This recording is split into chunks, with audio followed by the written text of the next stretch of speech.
حضرت سیدنا عبداللہ بن عباس رضی اللہ تعالیٰ عنہ بھی موجود تھے. جی ہاں. اور وہ 60 شعر پڑھنے کے بعد چلا گیا. اب اس کے بعد گفتگو شروع ہوئی تو حضرت عبداللہ بن عباس رضی اللہ تعالیٰ عنہ نے اس شاعر کے 2-3 شعر پڑھے تو لوگوں نے کہا بہت اچھی بات ہے. کیا بات ہے، آپ نے تو 2-3 شعر بھی حفظ کر لیے. تو حضرت عبداللہ بن عباس رضی اللہ تعالیٰ عنہ نے فرمایا اگر تم کہو تو ابھی کے ابھی 60 شعر تمہیں پڑھ کر سنا. جی اتنے ذہین ہوتے تھے، اتنے ذہین. تو اب جب آقا علیہ السلام حالت نماز میں سورہ حاقہ پڑھ رہے تھے جی ہاں تو 39 آیت تک آقا علیہ السلام نے قرآن پاک کی تلاوت کی. جی ہاں بہت غور سے سن رہے تھے تو ان کو بہت تعجب ہوا قرآن کی عبارت سے، کیونکہ ایسی کبھی عبارت، ایسا کبھی کلام انہوں نے سنا ہی نہیں تھا. ایسا کلام، شعر و شاعری کے بہت ماہر تھے لیکن ایسا کلام کبھی سنا ہی نہیں. تو اب کیا ہوا، غور سے سنیں، بہت پیاری روایت ہے. میں نے دل میں کہا اللہ کی قسم یہ ضرور شاعر ہے، یعنی حضور صلی اللہ علیہ وسلم شاعر ہے، ایسا کلام کرتے. اب جیسے دل کے اندر یہ سنا تو حضور صلی اللہ علیہ وسلم نے آیت نمبر 40 اور 41 پڑھی. کیا آیت ہے؟ اِنَّهُ لَقَوْلُ رَسُولٍ كَرِيمٍ وَمَا هُوَ بِقَوْلِ شَاعِرٍ قَلِيلًا مَا تُؤْمِنُونَ. ترجمہ، بے شک یہ قرآن ضرور رسول کریم کا قول ہے اور یہ کسی شاعر کا قول نہیں. ان کے دل کے اندر یہ خیال آیا ارے ایسا کلام پڑھتے لگتا ہے یہ تو شاعر ہے. تو فوراً یہ آیت آپ نے پڑھی کہ یہ شاعر کا قول نہیں ہے، تم لوگ بہت کم ایمان رکھتے ہو، تم لوگ بہت کم ایمان رکھتے ہو. یہ آیت پڑھی. جب یہ آیت پڑھی تعجب میں پڑھ گئے، ارے یہ تو دل کے راز بھی جانتے ہیں. تب کیا ہوا، پھر مجھے خیال آیا کہ نہیں آپ کاہن ہیں. کاہن جس کو ہم اپنی گجراتی زبان میں جوتش کہتے ہیں. جی ہاں کاہن ہے کہ دل کے اندر جو خیال ہے اس کو بھی جانتے ہیں. جی ہاں تو حضور صلی اللہ علیہ وسلم نے اب جو ہے سورہ حاقہ کی 42 اور 43 کی آیت کریمہ تلاوت کی. وَلَا بِقَوْلِ كَاهِنٍ قَلِيلًا مَا تَذَكَّرُونَ تَنزِيلٌ مِّن رَّبِّ الْعَالَمِينَ. اور یہ نہ کسی کاہن کا قول ہے، یہ کسی کاہن کا قول نہیں ہے، یہ رب العالمین کی طرف سے نازل کیا ہوا ہے. جب یہ قرآن پاک کی آیت کریمہ کو سنا تو ان کے دل کے اندر اسلام کی قدر و منزلت بیٹھ گئی اور اس کے بعد حضرت عمر رضی اللہ تعالیٰ عنہ ایمان لے. یہ ہے وہ قرآن، یہ وہ قرآن. اور روئے زمین کے اوپر ایک قرآنی ایسی واحد کتاب ہے جس کے بارے میں سب سے زیادہ لکھا گیا، سب سے زیادہ لکھا گیا وہ ہے قرآن. میں صرف آپ کو ایک روایت سناتا ہوں. مفتی حنیف خان رضوی صاحب نے جامع الاحادیث کے اندر امام طبری کے بارے میں لکھا ہے کہ وہ اپنی درسگاہ کے اندر بیٹھے تھے اور انہوں نے تفسیر جامع البیان جو سب سے زیادہ صحیح تفاسیروں کے اندر صحیح مانی جاتی ہے، اس کو املا کروانا شروع کیا. 30,000 اوراق کے اوپر املا کروائے. املا اسے کہتے ہیں کہ شیخ استاذ بولے اور شاگرد اس کو لکھ لے. 30,000 اوراق کے اوپر جب املا کروائی تو آپ کے شاگردوں نے کہا کہ حضرت یہ تو اتنی بڑی تفسیر ہے کہ اس کو پڑھتے پڑھتے ہماری عمر کٹ جائے گی. جی ہاں آپ اپنے وقت مجتہد تھے، جی ہاں آپ کے پیروکار بھی تھے.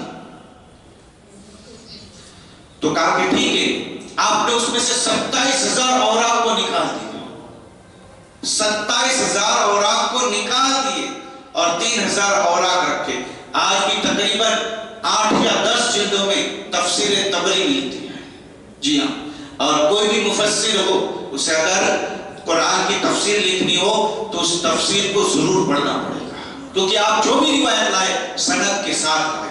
پھر چاہے وہ صحیح ہو، ضعیف ہو یا موضوع ہو، لیکن سند کے ساتھ وہ روایت۔ تو سب سے زیادہ جس کتاب کے بارے میں لکھا گیا ہے وہ ہے قرآن۔ قرآن کے بارے میں سب سے زیادہ لکھا گیا، لیکن افسوس قوم مسلم کے اوپر، جی ہاں، کہ انہوں نے قرآن ہی کو سمجھنا چھوڑ دیا۔ اللہ ماشاءاللہ اس روایت کو دیکھیں آپ، آقا علیہ الصلوۃ والسلام وہاں بھی مدینہ شریف میں بھی نماز کے اندر قرآن پاک کی تلاوت فرما رہے تھے، جبیر بن مطعیم ایمان لے آئے، اور یہاں پر دیکھیں آپ حرم شریف کے اندر حضور صلی اللہ علیہ وسلم قرآن پاک کی تلاوت فرما رہے تھے، اور حضرت عمر رضی اللہ تعالیٰ کے دل کے اندر اسلام کی قدر و منزلت بیٹھ گئی۔ اب آگے اس روایت کو سنیے، بہت پیاری روایت ہے۔ امام احمد اور امام ابن سعد، امام جلال الدین سیوطی نے خصائص کبریٰ کے اندر امام احمد بن حنبل کی مسند اور امام ابن سعد کی طبقات کبریٰ، جس کو یہ جو ہے امام ابن سعد یہ علامہ واقدی کے شاگرد ہیں، اور آپ نے کتاب لکھی جس کو طبقات کبریٰ کہتے ہیں۔ اس کے اندر ایک روایت ہے کہ حضرت عبداللہ بن عباس رضی اللہ تعالیٰ عنہ سے روایت کی ہے کہ حضور صلی اللہ علیہ وسلم اپنے مکان میں تشریف فرما تھے کہ سامنے سے حضرت عثمان بن مظعون کا گزر ہوا۔ یہ بہت بڑے جلیل القدر صحابی رسول ہیں، یہ بدری صحابی بھی ہیں، عثمان بن مظعون۔ آقا علیہ السلام اپنے حجرہ پاک میں بیٹھے ہوئے تھے کہ وہاں سے ان کا گزر ہوا۔ حضور صلی اللہ علیہ وسلم نے انہیں آواز دی، وہ آئے تو انہیں بیٹھ جانے کا حکم دیا۔ اتنے میں آپ پر وحی الہی کا نزول شروع ہو گیا، کہا کہ بیٹھ جاؤ۔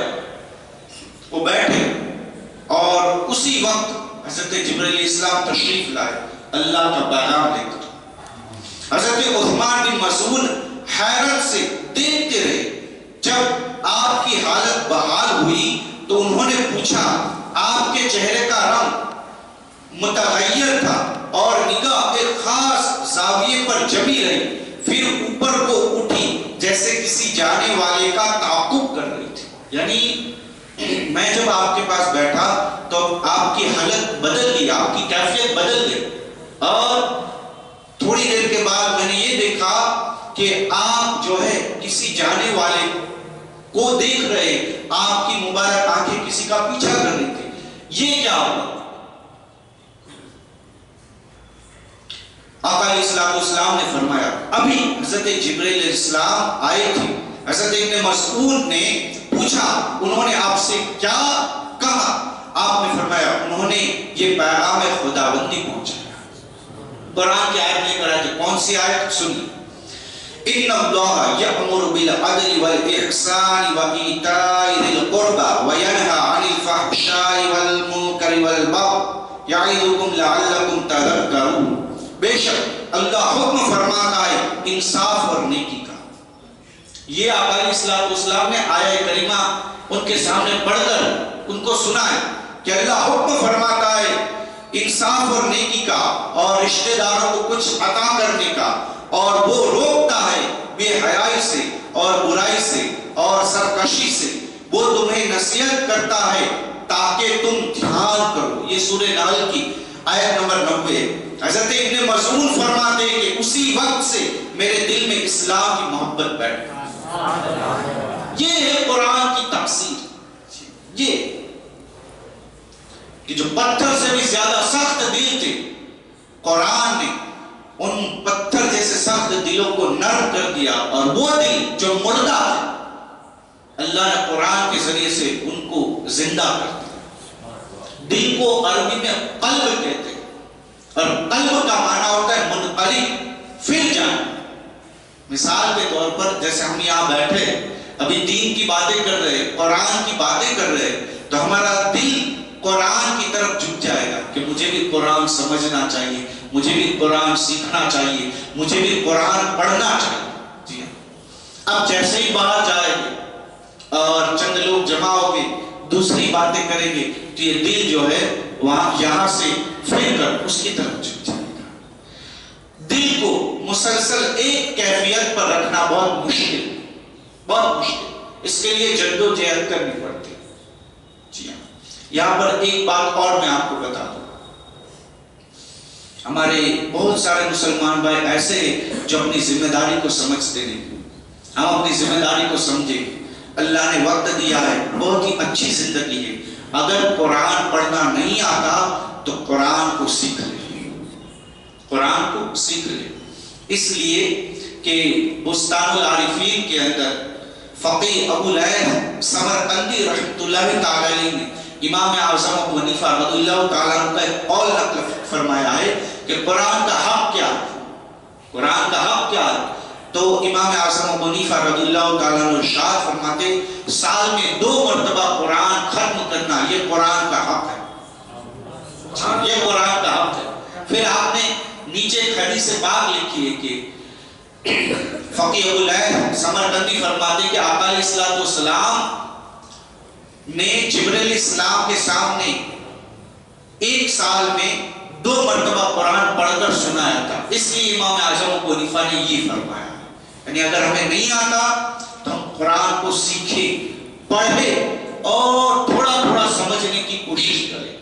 یہ آقا علیہ الصلوۃ والسلام کا زندہ معجزہ ہے, اور جو چاہتا ہے کہ ڈائریکٹ خدا سے فیض حاصل کرو وہ قرآن پڑھے, قرآن سمجھے, ڈائریکٹ قرآن اس کو اللہ کا فیض عطا فرمائے. اب پیارا آقا علیہ الصلوۃ والسلام کے پیارے دیوانوں, یہ بھی بہت پیاری روایت ہے, کتاب التوابین کی ہے. یہ کتاب التوابین کس نے لکھی ہے؟ امام محمد احمد بن عبداللہ القدسی رحمۃ اللہ تعالی, انہوں نے یہ کتاب لکھی ہے. اور یہ جو ہے امام محمد المقدسی یہ حضور غوث پاک شیخ عبد القادر جیلانی رضی اللہ تعالیٰ کے شاگرد تھے. جب حضور غوث پاک رضی اللہ تعالیٰ کی عمر 90 سال کی ہوئی تب آپ کے پاس آئے تھے اور علم سیکھنا شروع کیا تھا. پھر آپ کا جب وصال ہو گیا تو اس کے بعد ایک دوسرے عالم کے پاس پہنچے. آپ کتاب التوابین کے اندر ایک بہت ہی پیاری روایت نقل فرماتے, جعفر بن محمد بن نصیر کہتے کہ مجھے ابراہیم بن بسار نے بتایا کہ میں ایک دن ابراہیم بن ادہم کے ساتھ صحرا میں جا رہا تھا کہ آپ ایک کوہانی شکل کی قبر پر آئے. اس طریقے سے اونٹ کا کوہان ہوتا ہے, ایسی ایک قبر تھی, اس کے پاس تشریف لائے. آپ کا دل بھر آیا اور آنسو بہہ پڑے. میں نے پوچھا یہ کس کی قبر ہے؟ آپ نے فرمایا یہ حمید بن جابر کی قبر ہے جو ان قریبی شہروں کا بادشاہ تھا. ابراہیم بن ادہم نے کہا کہ حمید بن جبیر کی جابر کی قبر ہے جو ان کے ارد گرد بستیاں ہے اس کا بادشاہ تھا. چونکہ آپ بھی بادشاہ تھے اور اللہ نے آپ کو بھی توبہ کی توفیق عطا فرمائی تھی تو آپ رو رہے تھے. یہ بادشاہ جب دنیا کے سمندر میں ڈوب چکا تھا پھر اللہ تعالیٰ نے اسے وہاں سے نکال کر رہائی عطا فرمائی. حضرت ابراہیم بن ادہم رحمۃ اللہ تعالی فرماتے کہ مجھے خبر پہنچی کہ یہ بادشاہ ایک دن اپنے دنیاوی جاہ و جلال اور عیش و سرور سے فریب کھا کر خوش ہوا, پھر اسی مقام پر اپنے اہل میں سے پسندیدہ ہستی کے ساتھ سو گیا. کیا دیکھتا ہے کہ اس کے سرہانے ایک شخص کھڑا ہے جس کے ہاتھ میں ایک کتاب ہے. اس نے کتاب اس کے ہاتھ سے پکڑ کر کھولی. کیا دیکھا کہ اس میں آب زر سے یہ سطور لکھے ہوئے تھے. یعنی اس نے خواب کے اندر دیکھا کہ اس کے سر کے قریب ایک آدمی کھڑا ہے, اس کے ہاتھ میں کتاب ہے. اس نے وہ کتاب اس کے ہاتھ میں سے لے لی اور کھولی تو اس کے اندر چند شعر تھے اور اس کے بعد قرآن پاک کی آیت کریمہ تھی. ہم اس شعر کا ترجمہ سنتے. اس کے اندر لکھا ہوا تھا فنا ہونے والی کو باقی رہنے والے پر ترجیح نہ دو. اپنے ملک, اپنی طاقت, اپنے اختیار, دست بستہ, خدام, ہمہ وقت, آمادہ خدمت, غلاموں اور لذات و شہوات کی وجہ سے دھوکہ مت کھاؤ, کیونکہ جو کچھ تیرے پاس اب ہے اگرچہ مضبوط ہے لیکن ختم ہو جانے والا ہے. اگرچہ یہ ملک ہے لیکن تیرے ہاتھ سے نکل جانے والا ہے. اگر اس میں غفلت اور فریب نہ ہو تو پھر باہر فرحت و سرور ہے. اگر اس کا مستقبل قید میں نہ ڈالے تو پھر یہ حال بڑا شاندار ہے. بس تو اللہ کے حکم کی طرف جلدی کر کیونکہ اللہ تعالیٰ نے فرمایا. اب اس کے نیچے قرآن پاک کی آیت کریمہ تھی، سورہ آل عمران آیت نمبر 133. وَسَارِعُوا إِلَى مَغْفِرَةٍ مِّن رَّبِّكُمْ وَجَنَّةٍ عَرْضُهَا السَّمَاوَاتُ وَالْأَرْضُ أُعِدَّتْ لِلْمُتَّقِينَ. ترجمہ: اور دوڑو بخشش کی طرف جو تمہارے رب کی طرف سے، اور دوڑو جنت کی طرف جس کی چوڑائی آسمان اور زمین جتنی ہے، جو تیار کی گئی ہے پرہیزگاروں کے لیے. دوڑو اللہ کی بخشش کی طرف، دوڑو جنت کی طرف، اس لیے کہ تمہیں مرنا ہے اور مرنے کے بعد میرے پاس آنا. اگر تم پرہیزگار رہے، اگر تم نیکوکار رہے، تو میں تمہیں وہ جنت عطا فرماؤں گا جس کی چوڑائی زمین اور آسمان کے برابر. جی ہاں. اور میں آپ کو بتاؤں، میں نے یہ حدیث بات یہاں پر بیان بھی کی ہے، بخاری اور مسلم کی حدیث بات ہے. آقا علیہ السلام ارشاد فرماتے ہیں کہ سب سے آخری جنتی جو جہنم میں سے نکلے گا اور جنت میں داخل ہوگا، میں اسے پہچانتا ہوں. جی ہاں، بہت طویل روایت ہے، لیکن جب وہ جنت کے دروازے کے پاس جائے گا، اللہ تعالیٰ حکم فرمائے گا جنت کے اندر داخل ہو جا، تو دیکھے گا دروازے کے باہر سے کہ جنت بھری ہوئی ہے، اس کے لیے کوئی جگہ نہیں. آخری جنت جو جہنم میں سے نکلے گا، تو اللہ کی بارگاہ میں عرض کرے گا مولا اس میں تو جگہ ہی نہیں ہے. تو کہا کہ نہیں، داخل ہو جا. وہ واپس دیکھے گا تو کہے گا کہ اللہ اس میں تو جگہ ہی نہیں. تو اللہ تعالیٰ فرمائے گا کیا تو اس بات پر راضی ہے کہ جس دنیا کے اندر تو رہتا تھا ایسی 10 دنیا کے برابر ملکیت تجھے جنت کے اندر عطا کر دوں. جی ہاں. تو چونکہ وہ انسان ہے، وہ اپنے گمان میں کہے گا کہ اے اللہ کیا تم مجھ سے استحاضہ فرماتا ہے، حالانکہ اللہ تعالیٰ استحاضہ سے پاک ہے. جی ہاں. اس کا معنی ہوتا ہے مذاق کرنا. تو اللہ فرمائے گا جا تو داخل ہو جا، میں نے تجھے جنت کے اندر تیری 10 دنیا کے برابر ملکیت تجھے عطا فرمائی. اللہ نے قرآن پاک میں دیکھو یہی تو فرمایا کہ جس کی چوڑائی زمین اور آسمان کے برابر. جی ہاں. اور اس دنیا کی حالت کیا ہے؟ تمام مفسرین کرام نے کہا، زیادہ سے زیادہ مفسروں نے وَهُوَ رَبُّ الْعَرْشِ الْعَظِيمِ کے تحت اس روایت کو لکھا ہے. یہاں پر 2 روایتیں کہ پہلے آقا علیہ السلام ارشاد فرماتے ہیں کہ پہلے آسمان کے سامنے، اور بعض میں ہے کہ 7 آسمان کے سامنے یہ دنیا کیسی ہے. فرمایا گیا کہ بہت بڑے جنگل کے اندر اگر کسی کی انگوٹھی گر جائے تو انگوٹھی کتنی چھوٹی ہوتی ہے. کہا آقا علیہ السلام نے کہ یہ انگوٹھی دنیا ہے اور جو جنگل ہے وہ آسمان. اتنی حیثیت ہے. اب کیا ہوا؟ بادشاہ گھبرایا ہوا اٹھ بیٹھا اور کہا یہ اللہ کی طرف سے میرے لیے تنبیہ اور نصیحت ہے. پھر چپکے سے اپنے ملک سے نکل آیا، اس پہاڑ میں آ گیا اور اپنے رب کی عبادت کرنے لگا. راوی کا بیان ہے کہ حضرت ابراہیم بن ادہم رحمت اللہ تعالی علیہ نے فرمایا جب مجھے اس کے قصے کا علم ہوا تو میں نے اس کی طرف جانے کا قصد کیا. پھر میں نے اس سے سوال کیا تو اس نے اپنے ان حالات سے مجھے آگاہ کیا. پھر میں نے بھی اپنے ابتدائی حالات اسے بتائے اور میں اس کے مرنے اور اس قبر میں دفن ہونے تک اس کے پاس آتا رہا. تو پیارا آقا علیہ السلام کے پیارے دیوانوں، ہم نے قرآن پاک کی آیہ کریمہ کے تحت ان باتوں کو سنا کہ قرآن پاک کی آیہ کریمہ جب پڑھی جاتی ہے تو اللہ تعالیٰ اس کی تاثیر سے مردہ دل کو بھی زندگی عطا فرماتا ہے. تو ہم عہد کریں، ہم سوچیں میں دنیا کے بے شمار لوگوں کو جانتا ہوں، نئی نئی چیزیں آتی ہوئی ان کو بھی جانتا ہوں، اپنے گھر کو پہچانتا ہوں، اپنی دکان کو پہچانتا ہوں، اپنی فیکٹری کو پہچانتا ہوں، لیکن کیا کبھی میں قرآن کو سمجھنے کے لیے جو میرے اللہ نے میرے پیارے نبی صلی اللہ علیہ وسلم پر نازل فرمایا، کیا اس قرآن کو سمجھنے کے لیے میں نے کچھ کوشش کی؟ کیا میں نے کبھی قرآن کھول کر دیکھا کہ اللہ رب العزت اس قرآن پاک کے اندر کیا فرما رہا ہے؟ پیارے آقا علیہ السلام کے پیارے بیانوں، ہمارے لیے ضروری ہے کہ ہم قرآن کو پڑھیں اور پڑھنے کے بعد سمجھیں. بہت زیادہ ضروری ہے سمجھنے کی. دیکھیے ہم نے سنا کہ حضرت عمر، ان کے دل کے اندر جو خیال گزرا، آقا علیہ السلام نے فوراً اس کے بعد قرآن پاک کی آیت کریمہ تلاوت فرمائی. ان کا دل بدل گیا کہ یہ نہ شاعر کا کلام ہے نہ کہ کاہن کا کلام ہے، بلکہ یہ رب العالمین کا کلام ہے. تو پیارے آقا علیہ السلام کے پیارے بیانوں، ضرورت اس بات کی ہے کہ ہم قرآن کو پڑھیں اور پڑھنے کے بعد سمجھیں، سمجھنے کے بعد عمل بھی کریں اور غور و فکر بھی کریں. انشاءاللہ کبھی زندگی رہی، وقت رہا، اللہ نے موقع دیا تو قرآن کو ہم کیسے سمجھیں. قرآن کو سمجھنے کا بھی ایک طریقہ ہے، اس کے اوپر ہم انشاءاللہ گفتگو سنیں گے. اللہ رب العزت کی بارگاہ میں دعا ہے ہم نے جو کچھ بھی بیان کیا اس کے اندر جانے میں کوئی غلطی رہ گئی تو مولا کریم اپنے پیارے حبیب صلی اللہ علیہ وسلم کے توسل سے اسے معاف عطا فرمائے. اپنی بارگاہ عالیہ کے اندر اس کو قبول و مقبول عطا فرمائے.